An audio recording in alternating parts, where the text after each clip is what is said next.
Welcome to the Greenfield Report with Henry R. Greenfield, your gateway to understanding today's geopolitical landscape. With 50 years of experience across 10 countries, Henry shares expert insights on world affairs, offering practical solutions and engaging guest perspectives. Dive into the Greenfield Report for lively discussions on the issues that matter. This is Henry R. Greenfield back with our final episode on Switzerland and the Swiss difference. We are concluding our multi-part series today with one of our old friends and previous contributors to the Greenfield Report that you may remember, Mr. Marc Finaud. Marc, as you recall, is originally from France, has been a diplomat his entire career in Europe, the Middle East, including Israel, Australia, and for the past couple of decades or more, he has been domiciled in Geneva, Switzerland. However, to track Marc down for this special Greenfield Report, we have had to reach out all the way to Kazakhstan, where Marc is attending a conference. I thought I was global, but now this in his 8th decade, Marc continues to work hard on nuclear non-proliferation, which has been his lifelong pursuit. Welcome back, Marc, and for our listeners who may not be following all of your efforts on the other end of the weapons front, can you tell us what are you doing in Kazakhstan? It's a long ways away from Switzerland. Yes, thank you very much, Robert. It's nice to be back and chat with you. I'm, as you know, since I retired, I remain active as a consultant. So I'm a consultant with the government of Kazakhstan because the president launched an initiative to the UN General Assembly to establish an international agency for biosecurity. As you know, there is a treaty, a convention to ban biological weapons dating back to 1972, but contrary to other treaties on nuclear weapons or chemical weapons, this one doesn't have a verification system. So it was based on good faith. But over the years, of course, it realized that there were new risks, new threats, including from terrorists, and that perhaps we needed to beef up this convention to institutionalize it. And this is what we are discussing in Kazakhstan. Wow, thanks, Marc. We would love to have you back to discuss this in more detail when you return to Geneva. But if I got that right beforehand, you might not be in Geneva anymore. You are somewhere else in Switzerland now? Yes, I actually moved to the mountains, the canton of Valais, which has many nice ski resorts. So we really enjoyed the change, being in the mountains, sometimes over the clouds that remain in the valleys. So let's set the stage for what we have been doing at the Greenfield Report in the last couple of weeks or so in our time in Switzerland. And while we are so happy that you are here because we have been mostly in the German-speaking area or the Swiss German-speaking area, and we really have not had that French side of the country, Geneva and the far west of the country. Here's our view, Marc, and why we are doing this. And you can correct us at any time if you think we are off. Well, we believe in what we have found after studying, visiting, speaking to locals and expatriates. Switzerland can teach us a lot and also teach a great deal to the rest of the world. So let's start very simply. Do you agree with that or not? Yes, we can say that. It's very often now mentioned as an example, as a model of a successful system, political regime, very complex, but based on the principle of decentralization. It's a federal state like the United States. And by the way, its constitution, the first constitution dating back to 1848, was very much inspired by the U.S.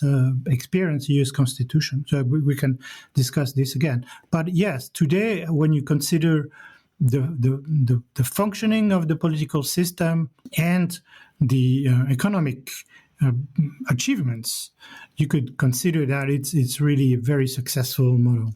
Thanks for that. I'm glad you You agreed, because otherwise we would have had a very short episode, or it would have gone a very different direction. So I'm glad that you agree that we can learn a great deal from Switzerland. So today, what we'd like to explore at the next level, beyond, by the way, social cohesion.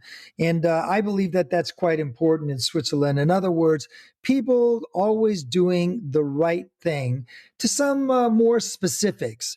The first is, why did you decide as an expat to make Switzerland your permanent home and not return to France? I know this is a tough one, but both you and your amazing wife have both chosen Switzerland over returning home. I mean, maybe not a tough choice, I guess, as right now over here in France, we don't seem to be able to have a government for now. What are we down to? A few weeks at a time? A country that is supremely blessed with every resource that seems to be going bankrupt. So is that never going to happen in Switzerland, Marc?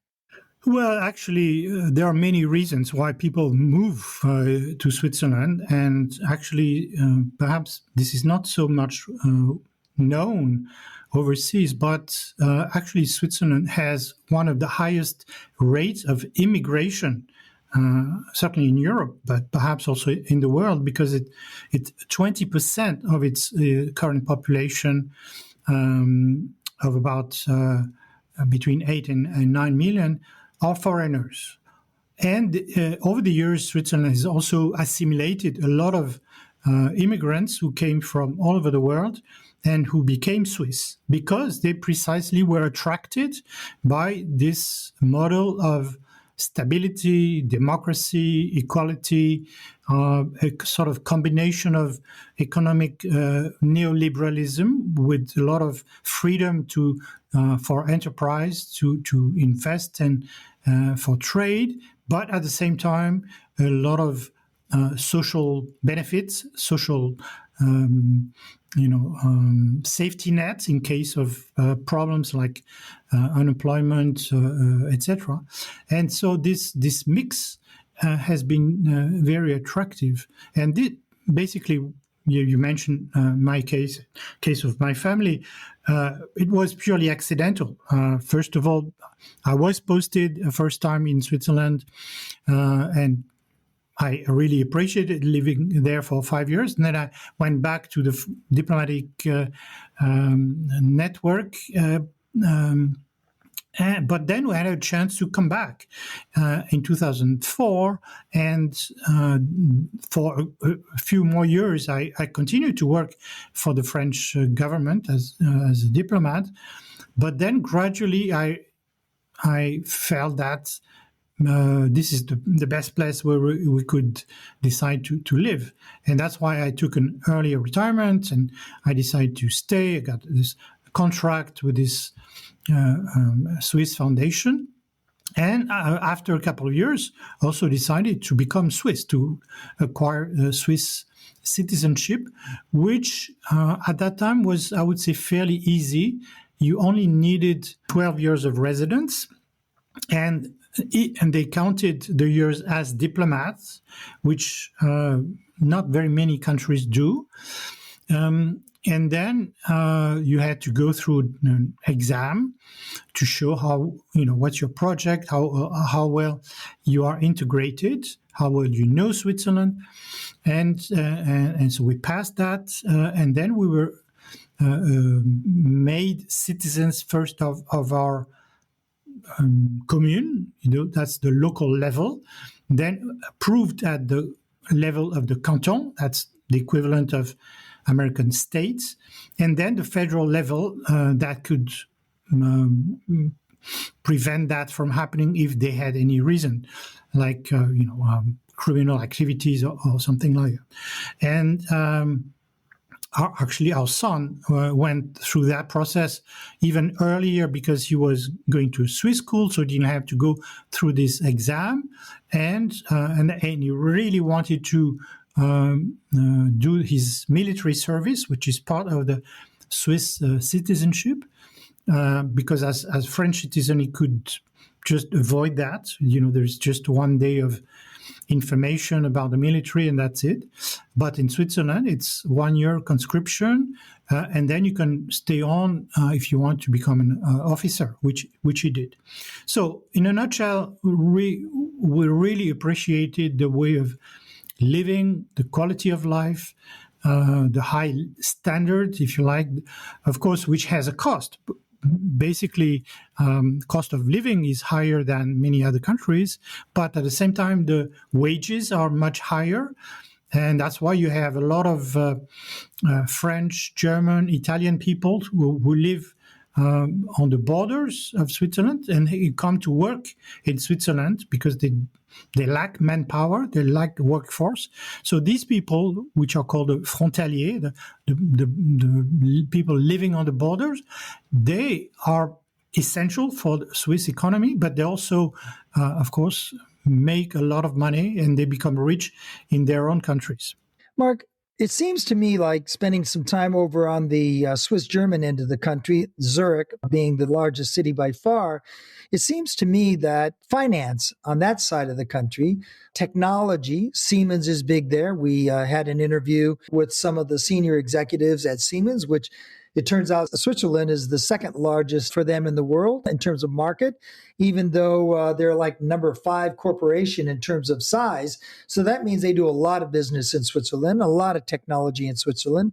On the Western side, where you are, and the French side, is that really a similar kind of ethos where the social cohesion is very strong, where, people are expected to do the right thing? If you are, as they said to me in the Zurich area, also in the kind of villages, they said that if you don't do the right thing, they will call you out. They will tell you, hey, that's not the Swiss way. Do you find that's true in the French area, which is really almost this other half of Switzerland, or is it different? Well, actually, there is a lot of diversity in Switzerland. That's the main characteristics, if you like, because Switzerland is the result of an amalgamation and sort of voluntary amalgamation of territories, which had, of course, very different histories, connections, ties with, of course, the German principalities, the Austrian, Habsburg, or the French, of course, or the Italians, and you can still feel that this diversity still exists. It has, of course, impact in terms of languages, because about 60% of Swiss speak German or Swiss German, which is a sort of dialect based on German. Then around 30% French and about 10% Italian. And there's a fourth local language called Romansh, which is, spoken by only about, maybe 10 to 12,000 people. It's very local, but it's still an official language. And sometimes that's, of course, also another characteristics. Of course, Swiss people learn the other languages at school, but sometimes they don't invest so much. So to communicate among themselves, sometimes they use a third language like English, which is now very widespread, especially in professional areas. Can we stop there for a second on English? And the reason why I want to ask you that is that's exactly what I found in the Zurich area. That essentially the young people are prepared to speak English without any problem, certainly up to the age of 30. Then the professional people, as you say, up to the age of 50 or 60, speak English. And I think that, and this is important, I think, from the language point of view, that Switzerland seems to be able to balance 3 different national languages and have an additional language, English, which they will use as necessary for international business, which means that they can basically communicate with the world. Is that fair to say? Yes, but again, it depends, which region you have in mind, because of course Zurich is the sort of the economic capital with a lot of industry, like Basel, also chemical industry, pharmaceuticals. Geneva is more about banking, shipping, commodities, markets, etc. But in the rest of the country, you still have very rural culture, rural areas, which are still, even the percentage of agricultural population is very low. You still have a very large, I would say, cultural influence of this heritage, which is now reflected even in the voting system or the political situation, because the largest political party is considered as not maybe as extreme right as the French equivalent, but because originally it is the agrarian party, the party of the farmers, but very conservative, of course. And now, of course, it's not only focusing on agriculture, but also other pet topics of the extreme right, such as immigration and security and all that. So that shows, again, the diversity of these different influences and systems depending on the location, depending on the economic activities, etc. But it is also very international, because you have world-ranking universities in Lausanne, in Geneva, in Zurich, which attract a lot of interest and investment, especially now in high-tech, AI. Many big companies, come and do test their productions in Lausanne, for instance. So that's of course increases the international character of Switzerland. So, Marc, I didn't mean to cut you off on those other areas, but now that we've gone down the university side, this is something that I don't have a lot of experience with in Switzerland, and you have a great deal of experience as you have been a university professor in Geneva. Would you say that the Swiss have a woke, and I'm sorry to put it that way, but a woke issue like a lot of other places that Trump talks about, Orban talks about, or even in France, they talk about that now? Or is it much more on, let's say, technical, scientific areas? Or how is that working out for universities in terms of really representing the overall population? Especially, as you mentioned, there is a conservative element in the country that is quite powerful.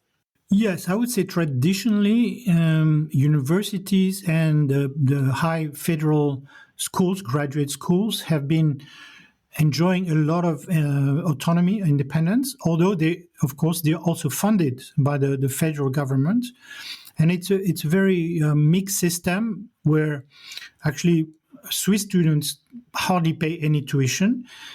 Foreign students, of course, pay tuition, but it's much less than in the United States, for instance. And they get a lot of partnerships, investment from companies that help students create their own startup companies. They invest in their labs, like the big Swiss companies like Nestle, of course, or pharmaceutical companies. Of course, it's not a donation. It's really a matter of partnership. Now, in terms of the so-called woke phenomenon, I would say it has not really affected this autonomy of universities. Occasionally, of course, you hear about debates in the political world, in parliament, but they never go as far as what Trump is doing to cut funding or to restrict programs or fire staff, etc. I would say the sort of most visible manifestation of this evolution was recently, over the last couple of years, these demonstrations in support of the Palestinians due to the war on Gaza. And that really showed, because it's a worldwide phenomenon of support, compassion, radicalization, even, because sometimes these demonstrations turn violent. They're instrumentalized by people who have different agenda. But again, that was very much in the news, very much part of the general debate. It's interesting you mentioned the Palestinian side.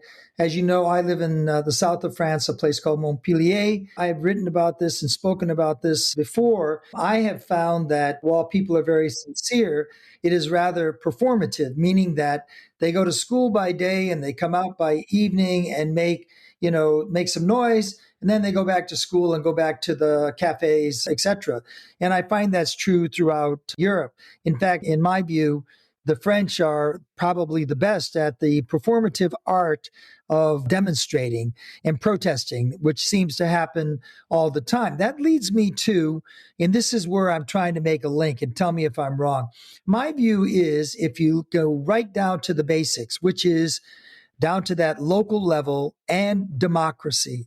And I found in Switzerland, in my view, you told me about this and I looked it up and I talked to a lot of people. And here's what they tell me about democracy in Switzerland, as we have also discussed in the past. Most of the Swiss may or may not know the name of the president of the country, but they would know everybody that is a local politician. They made examples for me in some of the small villages I visited. They said, well, if we want a new playground, we vote for it. If we want to change some roads or fix something, we vote for it. And if they don't vote it in, then it does not happen. In other words, they're not bailed out by the federal government if the local government and the local people are not actually pushing to pay for things. So that also accounts for each canton having its own tax regime. Some tax regimes are quite low, and you can see that the public services there are not as strong as in other areas where they're much higher. So maybe you could explain to me your view, if you believe it's correct, that democracy starting very much from the local level and building up, as opposed to, and you called it a defederalized system, which I completely agree with. The United States has been a top-down system, and in Switzerland, to me, is bottom up. And I believe this is one of the primary differences in Switzerland, is to have that bottom-up approach where everybody buys in. What do you think? Yes, absolutely. This is the foundation of this Swiss model, of course, which took 7 centuries to build, because I said it's a result of cantons uniting them between them, perhaps against some external enemies, and of course they for centuries, because there was not so much easy communication between people, between the valleys, they remained sort of isolated. So everything that was dealt with at the local level was primary importance. Then when the federal system was established in the 19th century, people considered that this was based on, the minimum necessary.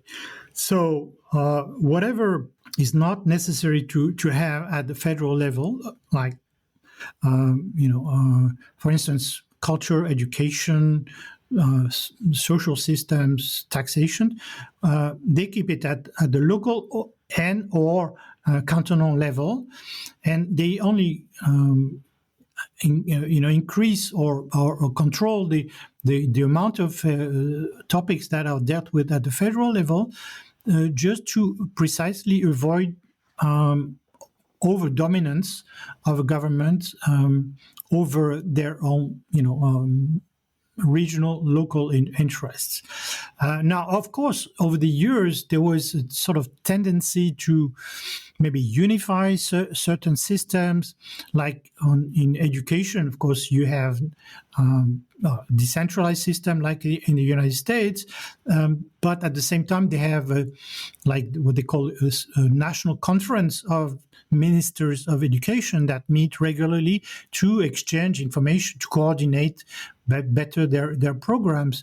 This is happening also with chiefs of police at the cantonal level. They also meet regularly, and the federal level is only a sort of system of coordination. No, but of course there are areas which, of course, are bound to be dealt with at the federal level, like the army, the military, the defense, and some sort of basic legislation about the economy, protection of rights, and imposition of duties for the economic actors, the companies and the people. So this mix has been working very well, and regularly people vote because it's in the constitution that, for instance, if you want to change the federal constitution, you can only do that by referendum. And you only need 100,000 signatures, and then, of course, there will be some legal filters, checks to see whether it's consistent with the Constitution, and people vote. Now, of course, because you vote so often at the federal level, the cantonal level, and the local level, I would say the turnout is fairly low. Usually, like, you vote 4 times per year, and the average turnout is around 40%. There may be some referendums that people consider more important, where the turnout will be higher. But it's made easy. They tried the electronic vote, but that was not successful as yet. They tested it for the Swiss people who live overseas or abroad. Now, mainly the vote is happening by mail. So you receive regularly the voting material at home. You cross the bulletin, the voting, the polling response, and you send it by mail, or you bring it to the city hall. And it's been working. There is no fraud. There is, again, people take this for granted. It's part of their life. There are also, of course, a couple of exceptions which are more sort of folkloric, where you still have a couple of towns where to vote, people have to gather physically on the main square, and they vote by hand. But this is more for, I would say, local issues or local elections. Well, that's a very interesting breakdown. Thanks for getting right down to that level on percentage of voting. I was going to ask you that question. So let's contrast that with a couple of other places, and the two I'm going to choose are France and the United States. So in France, where I'm living right now, here's what my view is that there is basically a lot of levels of government, but basically no local responsibility, meaning that the federal government is expected to actually pay for most everything, not everything, of course, but at a lot of levels. This introduces what I call the benefit culture, meaning that if you lobby hard enough at the federal level, you can get, some group can get something special. Now, in the United States, we have had also a development of this benefit culture. The left side, the Democrats, they believe that they have not been able to get reforms into the immigration and other systems, so they counter this by putting in more benefits. Trump now has come in and said no more benefits, or at least change the benefits to more his area. And I don't mean benefits for people, because Trump is cutting his own support base, the MAGA base. He has cut, as you know, the health care.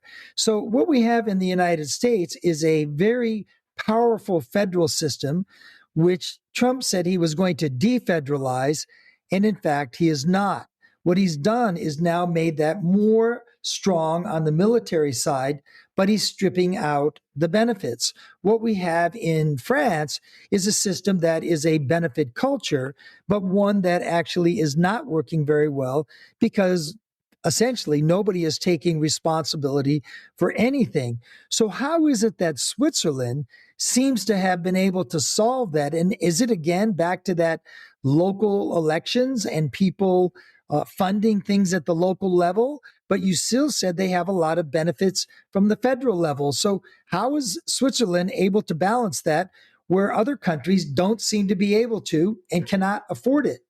Yeah, well, it's sort of difficult to break it down because of the complexity of the two-tier system with the 3 levels: local, cantonal, and federal. because each has its advantages and benefits and perhaps sometimes constraints, like in terms of taxation. Like you take the health system, I would say it's closer to the American system of basically relying on private insurance than the French system, which is based on public health, funded by basically by the state or sort of national system. So they try to combine sort of this feeling of responsibility and also benefits for the less favored ones, because even in a rich country, you have poor people. So they have these safety nets. For instance, for your health insurance, you choose, of course, your company, and there is sort of high competition, and you can change company every year in November, and you compare, the premiums. And if you have low salary, if you have if you're unemployed, but unemployment is very, very low, it's around 3%. Then, or if you have, social issues, single mother or widow, whatever, then you can ask for social assistance. And all this is being funded, sort of self-funded, because the economy is strong. So people accept to pay high taxes, and that will fund the whole system. And again, this has been effective, except that because of the costs which are rising now, this is becoming a really national issue, a federal issue. The federal government is trying to find solutions to keep the cost of health down. But people want, of course, still, quality medicine, and this is probably where you can get the best in the world. And so you have this mix, again, of public system and private system. But it is very much also connected to the price of medicine, which, of course, is an issue in the United States too, because, by the way, most medicines are imported from Switzerland.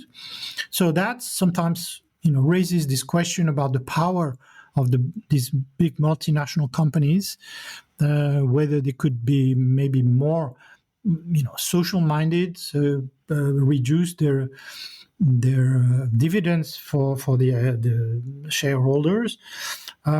So again, it's on the agenda. It's being discussed. One trend which is happening is, apart from these private health insurance companies, the idea would be to have a public one at the canton level that would, of course, offer competitive rates of premiums. So in a way, the United States then, well, first of all, I think all the listeners should note that Switzerland is the only developed country other than the United States that relies upon private health cover and does not have a public option. Everybody has to have private health cover. Isn't that right? Yes, but again, it's sort of mixed, because you have sort of the basic insurance, which is compulsory, which is, I would say, a national system, federal system, based on a law act voted by Parliament. But then, in addition, of course, most people have these private insurance contracts because they want more services, like to have a single room in a hospital instead of sharing a room with 4 or 5 people. We would call that in Australia topping it up, or a private option, or, you pay for more extras. The United States has that, of course, everywhere. But the point I guess I want to get to is that the United States, with Obamacare, which was the Affordable Care Act, and that is an insurance-based system, it is not an inherently bad system or bad idea, at least according to the Swiss. as opposed to, let's say, the French system, which is, of course, a publicly funded, or the NHS in the United Kingdom, which is only allows a public option. So it would seem to me, in not to stretch this out too much, that the Swiss have adopted a model that is similar to the US. They top it up. They also give in other words, if you don't make enough money, they will help pay for some of that coverage. And at the same time, it affords people the option to get extras if they want, either through their employer or directly out of their own pocket. Is that fair? Yes, actually, the insurance system is not at all subsidized or supported by the employers. Contrary to the retirement programs, the retirement funds, which are covered by a share of employers and the employees. And that, again, is a federal system. But so you have, again, a minimum pension that is guaranteed by the federal system, and because it's based on these contributions by employers and employees, and that's what they call the first pillar. Everybody gets it, and then you have the second pillar, which is a sort of forced savings, again, with contributions from the employers and the employees. So that means when you get your paycheck, part of it is deducted, it goes to that second pillar, and you save. Of course, then the funds are invested, etc. And so when you retire, you get either a pension, and that's your choice, or a capital. And the third pillar is purely private. It's sort of voluntary savings, but of course with some benefits in terms of low interest rates.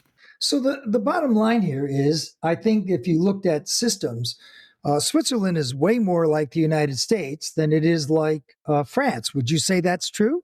Yes, of course, yes. So if that's true, what is the difference why the United States is struggling, especially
No, it's true.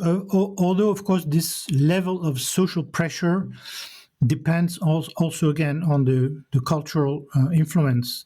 It's very strong in the German part of Switzerland because it's part of, I would say, the German mentality. I've known this in Austria, for instance. You could benefit from it because for instance, if a car hit your car on a parking lot and didn't leave their details, of course somebody would call the police and let you know that they noted the license plate, etc. So this can happen also in Switzerland. I would say in the Italian part and the French part, it's more relaxed. It's not so strong because, again, of the Latin influence. But if you compare, for instance, a French-speaking Swiss and a Frenchman, of course, you will have a lot of differences because just cross the border as we do regularly, you could, realize that, even in the French system is more centralized, the more dependent on the government. You see it's less functional. You see public services in hospitals, in transport, it's sort of, much worse, deteriorating. While in Switzerland, well, of course, you still have social problems like in big cities, with sometimes problems with safety, security, because of the drug traffickers and all that. But overall, you could say it's a non-violent society, and you're right. You say that it's not violent, despite the fact that there is one of the highest rates of possession of firearms. Not, of course, as high as in the United States, but very similar to Finland or a couple of other countries. But it's very well regulated, again, at all the levels. So, like my son, he went to his firing range to train. He had to, of course, keep the ammunition separate from the rifle in a safe. Even if he wanted to travel to another canton, he had to ask for permission, because most men, after their military service, keep their weapons at home. But they are very well protected, and that's why you have such a low rate of homicide, suicide, and accidents. So, Marc, we're going to hit that question too, because this is the last one and it's really important.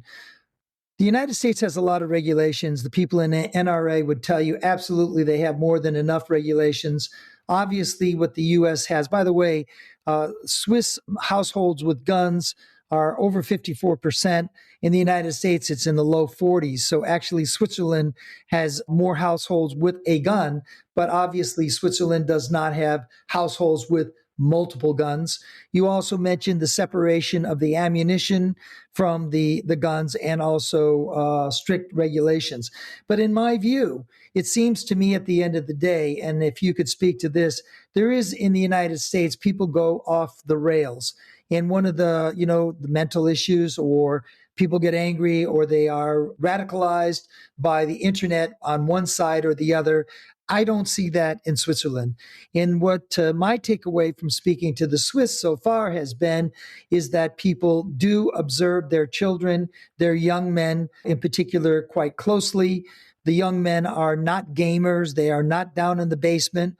They are expected to get out, go hiking, whatever it is, work on a car. I saw people working on cars in their front lawn, like out of the 1960s in America. You find people are much more part of society than I think that I find with a lot of isolated things in the United States. I know that's a big statement, all of that. Is there any comment that you can give us to help sort that out? Well, again, I guess I think it's a combination of factors. You have social cohesion, the good education, and at the same time, the fact that most boys go to the army, serve, and those who don't want to serve in the army can have an alternative to do social work. That helps. Coordinate, harmonize, integrate people, especially when they come from different cultural or ethnic backgrounds. That's very helpful. Now, of course, and then the other point is the strict regulations. Of course, you said there are more households with weapons in Switzerland, but it's the availability of weapons. In the United States, you have 120 weapons for 100 people. So that really makes these guns available so easily. You can go to a supermarket, Walmart, buy a gun. Of course, there are a few hurdles, but we know they are not terribly difficult to cross. In Switzerland, it's much more difficult. So that's why you don't have this proliferation of firearms as you have in the United States.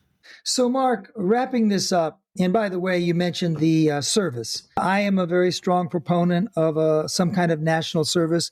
As you know, there is another country that has national service, which is called the Little Switzerland, which is Singapore. They have national service, and it has the same kind of idea that Switzerland has, although they don't carry the guns in the home, but everybody has to serve. They now include women as an option also to serve. But what it does do, exactly what you say, is it gives a sense of social cohesion, but also kind of a national ethos. And it's not an elite core of that the United States has. It's a very big difference in the United States. The United States has a volunteer military, which means that you choose to go in. In the United States, we don't have a national service. I believe this is a huge gap that the United States has, which means that people don't meet all those other people. They don't socialize with those people. And later on in life, it's them versus us. And there's a lot of isolation among people, especially the military, once they get out. So I don't ask you to comment on that, but is there anything in the end that you could point to that says, this is the Swiss difference in that the rest of the world, or is it all this combination of factors that make Switzerland the number one safest country in the world, one of the richest countries in the world? I know there's finance, that's a separate category, but also a place where small farms proliferate, a place where as I said in one of my episodes, everybody kind of knows your name. Everybody is kind of watching over each other. Is it that combination, or can you give me one or two things that really are the Swiss difference? Yes, it's a combination of all these factors. Just to cite a recent anecdote, my son works now for the Swiss federal government, Department of Defense, and he was going to a meeting at Parliament, just opened the door, and the current president, was coming out. She's a member of a 7-member cabinet, which is elected by Parliament, and once a year, the cabinet elects the president for 1 year. So there is a rotation, and all the main political parties are represented in the government. So it's based on proportional representation. And here she was, as the current president. She was just walking out of Parliament without even a single bodyguard. And he took a couple of pictures. She was just walking alone in the street. This is typical. I've seen a couple of ministers also taking the train with me, also without any security guards. So that's typical, because everybody takes this for granted. It's normal. It's because you don't expect an elected official to have special privileges, to become rich, or to be cut off from the people. So again, that makes it such a very easy country to live in. Well, today we have been speaking once again with Marc Finaud. These are incredibly good insights. I just love that last one about how, public officials are not expected to be above anybody else. I love the idea of the rotational presidency. There is no such thing as an imperial presidency in Switzerland. And Marc has lived for decades in Switzerland. He's originally from France. He's lived around the world, and he's chosen Switzerland to be his permanent home. And how we can learn from this mountainous, landlocked country of many languages, cultures, and people. Thanks once again, Marc, for joining us and giving us your insight as always. Thank you. My pleasure.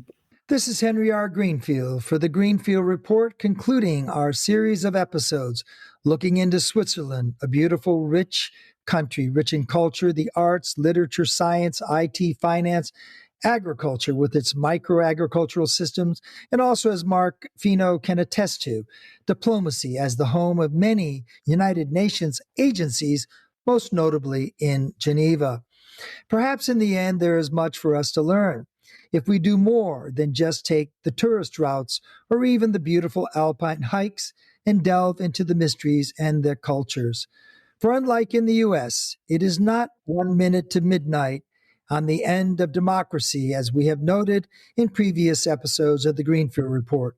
Rather, in Switzerland, it is a thriving total package of totally local democracy, of culture, finance, longevity of life, and working together, where we can all learn a great deal from the Swiss. Thank you for joining us on the Greenfield Report with Henry R. Greenfield. We hope today's insights into the ever-shifting geopolitical landscape have sparked your curiosity and broadened your perspective. Stay connected with us for more in-depth discussions and expert solutions. Until next time, keep exploring the world beyond the headlines.